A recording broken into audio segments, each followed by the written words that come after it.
Welcome to Family History Mysteries, a podcast that tells the stories uncovered through family history research, the unexpected stories of everyday people. I am an avid family historian who has been compiling my family tree for over 15 years, with nearly 20,000 people recorded in my trees. And please put a review on my podcast. That will certainly help in getting the word out there and creating more listenership.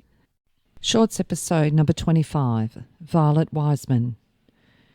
This is the first time that a person who has a jail record is linked to my family.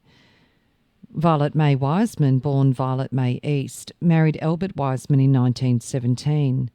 Albert was the son of Elizabeth Ann Maw, my great-great-grandfather's sister. Violet was born in 1898 and was the youngest daughter of Frederick and Amy East. Ironically, one brother, Frederick, became a policeman in Western Australia. Albert and Violet had twin girls in December 1917. They were living in Kyneton, in Victoria, in 1922 and 1925, where Albert worked at the butter factory. Both Albert and Violet's families lived locally.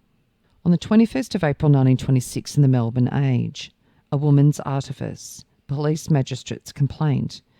In Kyneton, on a charge of stealing a £1 note from a neighbour, Mrs. D. Garlick, a young married woman named Violet Mary Wiseman, who was living apart from her husband, was sentenced at the local court on Tuesday to 3 months' imprisonment, the sentence to be suspended on a bond of £10. The magistrate called the accused mother, Mrs. F. East, before him and severely reprimanded her for having accosted him in the street earlier in the day and entered into friendly conversation regarding people they'd both known and events that had taken place in Kyneton years ago.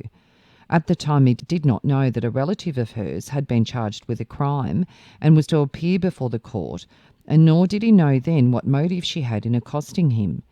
He, however, knew now, and he warned her not to practice such artifice again with any magistrate.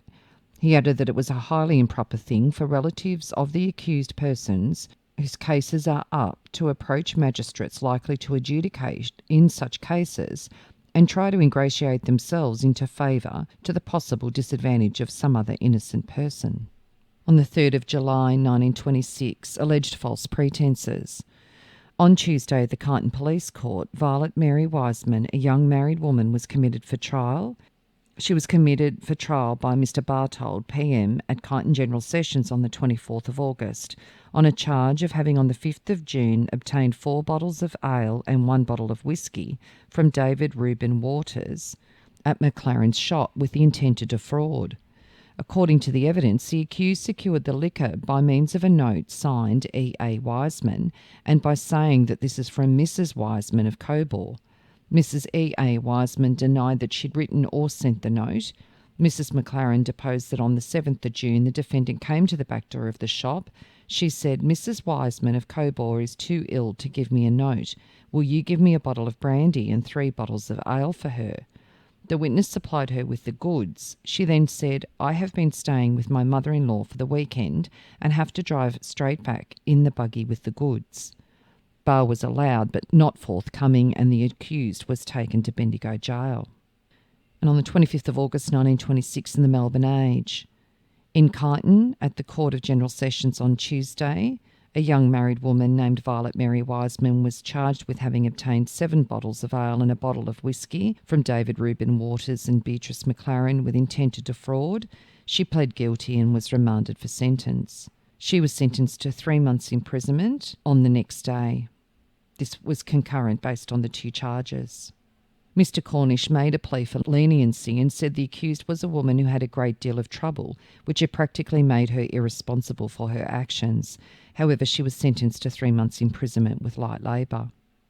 And on the 30th of September 1926 in the Melbourne Age, at the Kyneton Local Court, Violet Mary Wiseman, a young married woman, was ordered to serve a sentence of 3 months' imprisonment imposed upon her on the 20th of April, when she was convicted on a charge of stealing £1, the property of Mrs. Dolly Garlick of Kyneton. The sentence was suspended under a bond of £10 for good behaviour for 12 months. She, however, again lapsed and on the 24th of August was convicted at Kyneton on 2 charges of obtaining goods by false pretences. When she was jailed, she stated her occupation was a servant, and it listed two aliases, Violet O'Brien and Violet Copley. Violet was released on the 17th of January 1927 and on the 23rd of March 1927 in the Melbourne Age. In Kyneton, at the local court, on Tuesday, a young married woman named Violet May Wiseman was charged with the larceny of a wallet and £13 and 10 shillings, the property of Mrs. Catherine Reynolds of Kyneton. She was committed for trial at the General Sessions on the 5th of April. Bail was allowed in accused personal bond of £75 and one other surety of £75. And in the Melbourne Age on the 6th of April 1927, in the Court of General Sessions on Tuesday, a young married woman, Violet May Wiseman, pled not guilty to a charge of stealing a wallet and cash. The Crown prosecutor said the accused had pled guilty in the lower court and he would therefore have to ask for an adjournment of the case, and he adjourned the hearing to the General Sessions at Kyneton on the 16th of August. In the Wood End Star on the 20th of August 1927, Violet May Wiseman admitted to 2 previous convictions and was sentenced to be detained in a reformatory prison during the Governor's pleasure. Violet was released on the 8th of March 1929. On the 16th of October 1936 in the Melbourne Sun News Pictorial. Charged at Fitzroy yesterday with having collected money by false pretences, Violet O'Brien of Grattan Street, Carlton, was sentenced to 6 months' imprisonment and admitted convictions for larceny. Plainclothes Constable Biddington said that O'Brien admitted that she had issued to herself an authority supposed to have been written by Sergeant Walters to collect money for an invalid child, and that she had collected some money. She was released on the 8th of March 1937. Albert Wiseman petitioned for a divorce in 1942, and his solicitor placed an ad in the Melbourne Age on the 28th of October 1942. Will Violet May Wiseman, formerly of Kyneton, married woman, or anyone knowing her whereabouts, communicate with Joan Rosenove of Burke Street, Melbourne? The divorce must have gone through not long after this. Ad was placed as Albert married Sarah Olive Hanson on the 22nd of May 1943 in Melbourne. Sarah was 6 years younger than Albert. Sarah had been married to Edwin France and had divorced him in 1936.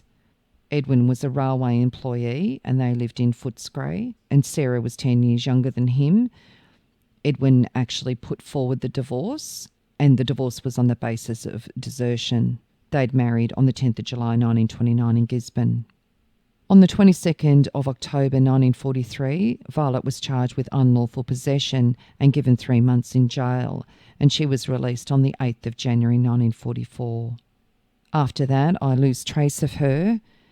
Albert died on the 6th of March 1978 in Footscray, Victoria, aged 82. Albert and Violet's children. The first of the twins, Nellie, was born on the 4th of December 1917 in Kyneton. She married Peter Alexander King in 1934 when she was 17 and Peter 20. There's a little bit of confusion with names here. There are 2 marriage certificates listed for that same year, 1934, for a Peter Alexander King, but also Alexander Peter Taylor marrying Nellie Wiseman. This mystery was solved when looking up his army record, and there's a statutory declaration written by him, and it was declared at Roxy on the 20th of August 1942, and it says, I married Nellie Wiseman of East St Kilda at Gore Street, Fitzroy on the 9th of May 1934 by Reverend Dunstan, Church of England minister. At the time I told her that my name was Taylor and we married as Taylor. Later my mother Florence Taylor told me my correct name was Alexander Peter King, not Taylor. My mother was married twice and her first husband's name was Walter King and her second husband's name was James Henry Taylor, and I was generally known as Taylor. My wife has taken steps at the titles office to have her name changed to King, as the children are registered as King. I therefore wish my military record to be kept in the name of Alexander Peter King. They had 3 sons, Albert in 1936, Peter in 1938 and Brian in 1940, all listed with the surname King. However, there are family tree records that state that Nellie married Alan Taylor in 1948 in Carlton, and one son in particular has the surname Taylor as an adult, so I'm presuming that they took on their stepfather's surname. After Nellie married Alan Taylor in 1948, they had 2 daughters together, Julie and Nolene. Nellie and Peter Alexander King, their eldest son, Albert Reginald Taylor, and his wife, Kathleen's bodies were found in a shallow grave near Traralgon in Victoria on the 6th of November 1968. Their bodies were not found until 13 months after their death. The accused man, Peckman, had told the court that he and the Taylors were involved in a stolen goods racket in which goods were taken from homes and garages and later sold at auction. Peckman and the Taylors had an argument over the business. One night, Taylor and an accomplice had gone to Peckman's home and tampered with his car. Peckman had found a gelignite bomb underneath it. Peckman told the court that when he went to Taylor's flat in St Kilda, he took a tomahawk with him. He had got into the flat by pulling out louvers, but Taylor and his accomplice had not come home. He then went back another night. Peckman was charged with their murders in December 1969 and he received a 50-year jail sentence with a minimum of 40 years to be served. Albert and Kathleen had 5 children, 4 who survived childhood. And Nellie Wiseman died on the 2nd of September 1991 in Cairns, aged 73. The second of the twin girls, Amy Elizabeth Wiseman, was born on the 15th of December 1917 in Kyneton. She married William Thomas Joseph Quarrell in Ballarat on the 5th of July 1937 when she was 19 and William 22. They had 3 girls, Margaret Eleanor Wiseman, who was born in June 1936 prior to their marriage, Lorraine in 1937 and Valerie in 1939. In the West Australian Kalgoorlie Miner on the 16th of September 1943. Alone in burning home, 2 children die. In Melbourne on the 15th of September, 2 children were burnt to death and 4 others were dramatically rescued when the home of Private and Mrs. William Quarrell in Dites Parade, Ballarat East, was destroyed by fire. The victims were Lorraine Frances Quarrell, 6, and Brian Alexander King, 2. The children saved were Valerie Quarrell, 4, Wilma Quarrell, 2, Peter King, 6, and Albert King, 8. The Quarrell and King children are cousins, with Mrs. Quarrell and Mrs. King being sisters. The dwelling occupied by the Quarrell family was a small weatherboard cottage of 5 rooms. The 3 girls occupied a front bedroom and the 3 boys a bedroom at the back. Mrs. King was away from the house, having been ill in bed at the home of a friend since Saturday, and Mrs. Quarrell had put the children to bed shortly after 7 p.m. Shortly before 8 o'clock, neighbours noticed the house on fire and ran to save the sleeping children. An Allied serviceman opened the front door and went into the boys' room where he picked up one of the children and ran out onto the street. Another boy was rescued by a neighbour. The 3rd child, Brian, remained in the bed. Meanwhile, Mrs. Vincent, despite the smoke and flames, had gathered the 3 girls from the front room and brought them to safety. But the eldest girl, Lorraine, in a state of hysteria, dashed back into the flames and efforts at further rescue were prevented by the increasing blaze. On the 17th of September 1943, in the Melbourne Argus, it outlines the inquest in Ballarat into the deaths of the children. Stanley Vincent, a dry cleaner, a neighbour of the Quarrells, said he was in bed at 7:30 p.m. resting a leg that was injured in the war when he heard the Quarrells' house afire. After raising the alarm, he called his wife from next door and with the cooperation of an Allied serviceman, joined in the rescue of 4 sleeping children who were saved. Mrs. Nellie King and her 3 young sons, including baby Brian, lived at Chewson Street, East St Kilda, before coming to Ballarat 3 weeks ago to live with her sister, Mrs. Quarrell.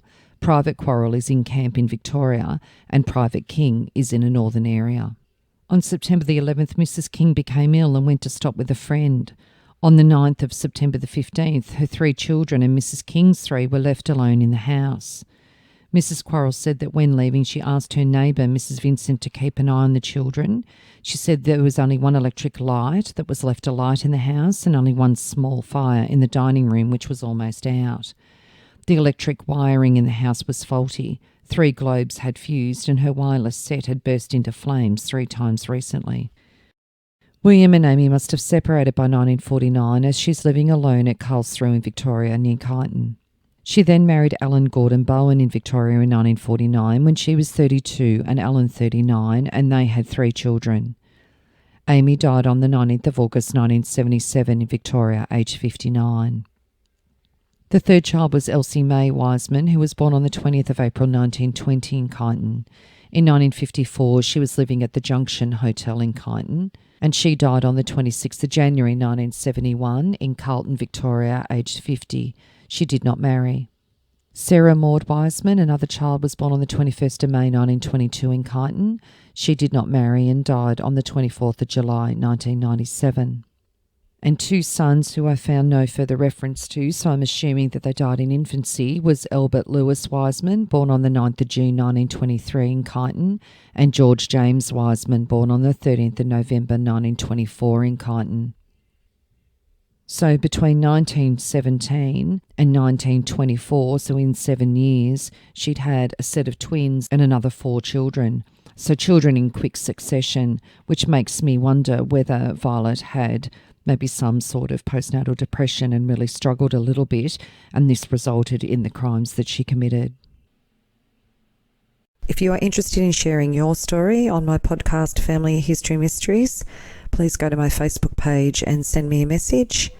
If you would like some assistance in filling in the gaps in your family tree to see what mysteries you solve, please get in touch. And don't forget, you can have early access to episodes by subscribing, and you'll also gain access to bonus episodes.